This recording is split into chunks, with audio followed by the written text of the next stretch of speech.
Assalamualaikum warahmatullahi wabarakatuh. Perkenalkan, nama saya Dia Reneta dari kelas 11 MIPA 4 nomor absen 13.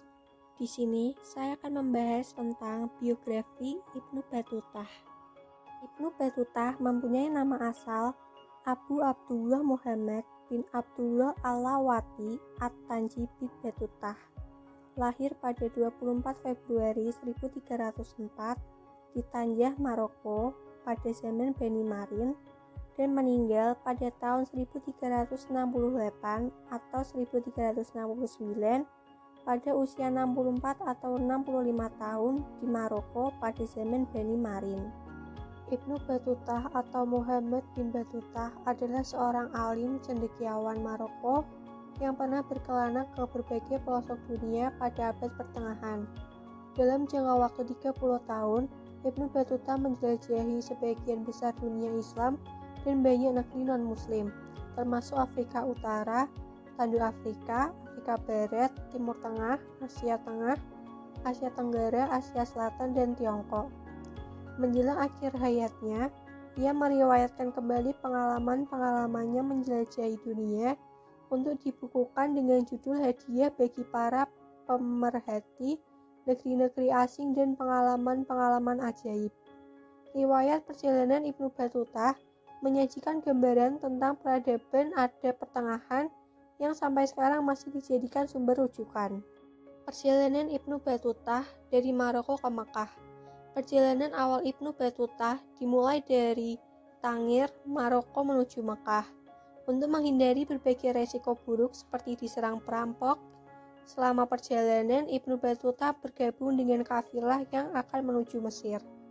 Bersama kafilah itu, Ibnu Battuta dengan menyusuri hutan, bukit, dan pegunungan bergerak menuju Tlecen, Bejala, lalu kemudian tiba di Tunisia dan tinggal di sana selama 2 bulan. Dari Tunisia, Ibnu Battuta dan rombongan kemudian melanjutkan perjalanannya menuju Libya. Sejak meninggalkan Tangier hingga Libya, Ibnu Battuta telah menempuh perjalanan darat sejauh hampir 3.500 km melintasi Afrika Utara. Kunjung ke Mesir. 8 bulan sebelum musim ibadah haji dimulai, Ibnu Battuta memutuskan untuk mengunjungi Kairo. Pada tahun 1326 Masehi, Ibnu Battuta dan rombongannya tiba di pelabuhan Alexandria di ujung barat delta Sungai Nil. Ibnu Battuta sangat terkesan melihat pelabuhan Alexandria dan menurutnya Alexandria adalah satu dari 5 tempat paling menakjubkan yang pernah dia kunjungi. Saat itu, Alexandria merupakan pelabuhan yang sangat sibuk dengan berbagai aktivitas dan berada di bawah kendali kerajaan Mamluk. Setelah beberapa pekan di Alexandria, lalu Ibnu Battuta singgah di Kairo beberapa saat dan langsung melanjutkan perjalanannya ke Damaskus dengan pengawasan ketat dari kerajaan Mamluk. Di Damaskus, Ibnu Battuta menghabiskan bulan Ramadan dan menggunakan waktunya untuk belajar, bertemu dengan beberapa guru, orang-orang terpelajar, dan para hakim setempat. Selama 24 hari di Damaskus, kemudian Ibnu Battuta melanjutkan perjalanannya ke Mekah melalui jalur Suriah. Sepanjang jalur itu, Ibnu Battuta banyak mengunjungi tempat-tempat suci. Al-Khalil, Hebron, Al-Quds, Yerusalem, Bethlehem adalah beberapa tempat yang dikunjunginya. Selama seminggu di Yerusalem, Ibnu Battuta mengunjungi Masjid Al-Aqsa dan Kubah Batu.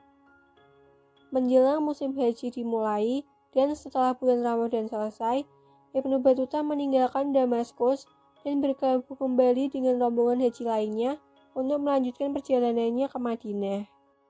Di bawah pengawasan kerajaan Mamluk yang menjamin keamanan para jemaah haji, maka Ibnu Battuta dan rombongannya dapat tiba di Madinah dengan selamat.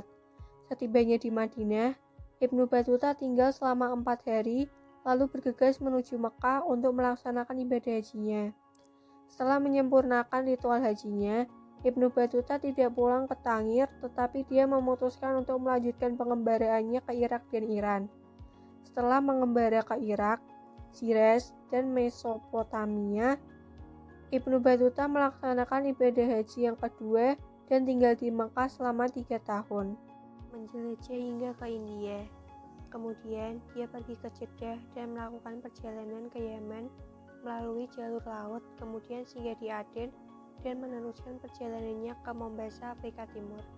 Dalam biografi Ibnu Battuta, diketahui bahwa pada tahun 1332 setelah dari Kula, Ibnu Battuta pergi ke Oman melalui Selat Hormuz, Siraf, Bahrain, dan Yamama untuk kembali melaksanakan ibadah haji Mekah.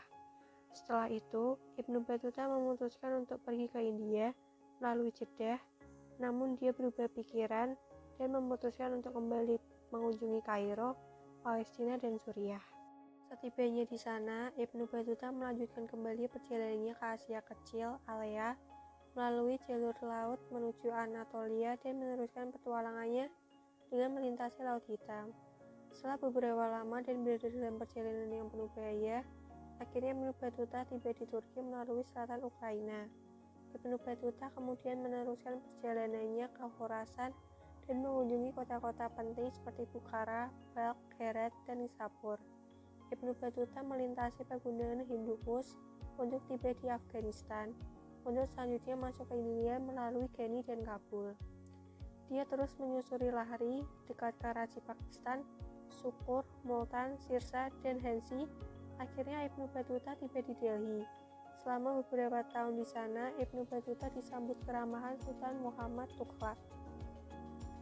Setelah kunjungannya di Delhi, Ibnu Battuta kembali meneruskan perjalanannya melewati India Tengah dan Malwa, kemudian dia menggunakan kapal dari Cambay menuju Goa. Setelah mengunjungi banyak tempat sebelumnya, kemudian Ibnu Battuta tiba di Pulau Maladewa melalui jalur pantai Malabar dan selanjutnya terus menyeberang ke Sri Lanka. Ibnu Battuta masih terus melanjutkan perjalanannya hingga mendarat di Coromandel dan kembali lagi ke Maladewa hingga akhirnya dia berlabuh di Bengal dan mengunjungi Kamruk, Sylhet, dan Sonargaon dekat Dhaka. Kunjung ke Aceh, Indonesia. Ibnu Battuta berlayar sepanjang pantai Arakan dan kemudian Ibnu Battuta tiba di Aceh, Indonesia, tepatnya di Samudra Pasai. Di sana, Ibnu Battuta tinggal selama 15 hari dan berjumpa dengan Sultan Mahmud Malik Zahir. Setelah berkunjungnya di Aceh, Ibnu Battuta lalu meneruskan perjalanannya ke Kanton lewat jalur Malaysia dan Kamboja. Setibanya di Cina, Ibnu Battuta terus berpetualangan ke Peking melalui Hongzhou.